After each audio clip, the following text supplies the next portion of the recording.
Hello, on the screen is a summary of what I will go over in this video. Make sure to watch to the end so you don't miss anything.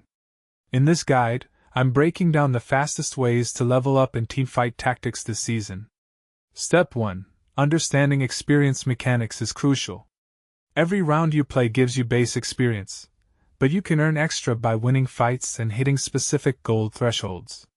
Step 2. Focus on your economy management. Banking gold early on lets you level faster mid-game when it matters most. Step 3. Learn the optimal level timings for your comp. Different team compositions need different power spike timings. Step 4. Use roll downs strategically.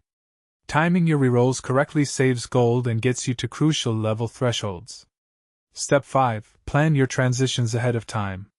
Knowing when to pivot or push levels prevents wasted resources and keeps your economy flowing. These 5 steps will drastically improve your leveling efficiency and help you win way more games.